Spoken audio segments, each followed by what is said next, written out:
जरूरतमंद दिव्यांगों को बांटी गई ट्राई साइकिल व कंबल। जनपद सीतापुर के कस्बा डाक बंगले में हिंदुस्तान किसान मंच के प्रदेश अध्यक्ष प्रशांत तिवारी व जिला अध्यक्ष रोहित सिंह के अगुवाई में गरीब जरूरतमंद किसानों मजदूरों को ट्राई साइकिल व कंबल वितरण किया गया। शुक्रवार को हिंदुस्तान किसान मंच के प्रदेश अध्यक्ष द्वारा दिव्यांग कृषकों को ट्राई साइकिल, सैकड़ों जरूरतमंद लोगों को कंबल वितरित किया गया। इस दौरान जागेश मिश्रा, भोला तिवारी, रोहित सिंह, अनुराग पांडे, इदरीस, राम प्रताप सिंह, आकाश मिश्रा, रमेश यादव सहित तमाम किसानगण उपस्थित रहे। सिधौली से देखिए हमारे संवाददाता उमेश वाजपेयी की खास रिपोर्ट।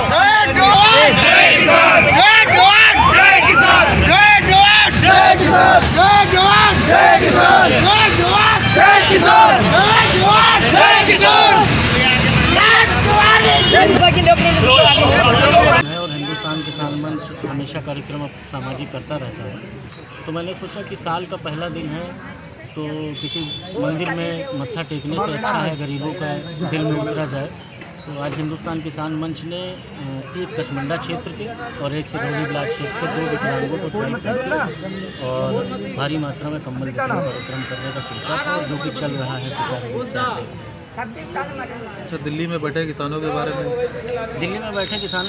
केवल इतनी बात कहना चाहता हूँ कि हमारे पूरे भारत देश की जो एमएसपी है उसका सारा हिस्सा अगर सबसे ज़्यादा कहीं का किसान पाता है और खाता है तो वो पंजाब और हरियाणा का है। वो लोग खेती को एज ए बिजनेस की तरीके से करते हैं। इस बिल से दर्द उन्हीं को है जिनकी दुकानें बंद होने का मतलब। मैंने बिल को पढ़ा है और मैंने भारतीय जनता पार्टी को इस बिल का समर्थन पत्र भी सौंपा है और मैं मानता हूं कि इस बिल में ऐसा कुछ नहीं है जिससे किसानों का हित हो। अगर एमएसपी की बात आती है तो भारत सरकार तैयार है, एमएसपी मना नहीं कर रही है कि हम एमएसपी ख़त्म कर रहे हैं, मंडियाँ ख़त्म कर रहे हैं। वो लिखित आश्वासन देने को तैयार है।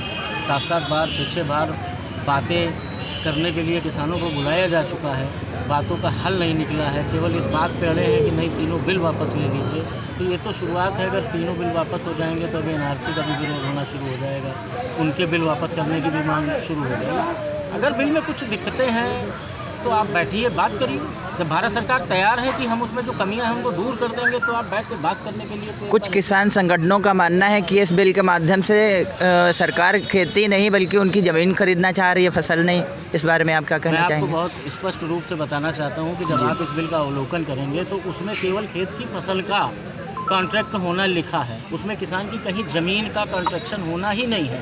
आपकी इच्छा होगी तो आप अपनी फसल का कॉन्ट्रैक्ट करोगे किसी भी कंपनी से, और आपकी अगर इच्छा नहीं होगी तो नहीं करोगे। ये केवल विपक्ष द्वारा, कुछ संगठनों द्वारा भ्रामक खबर फैलाई जा रही है कि किसानों की खेती चली जाएगी, उनके खेतों पर विदेशी कंपनियों का कब्जा हो जाएगा। ऐसा नहीं है। आप सब लोग पहले एक बार जागरूक पत्रकार हैं, आप लोग एक बार बिल को पढ़ लीजिए और आप अपने माध्यम से उन किसान संगठनों के बारे में क्या कहना चाहेंगे? संगठनों को और किसान भाइयों को ये बताना चाहता हूँ कि ऐसा है, अब समय आ गया है।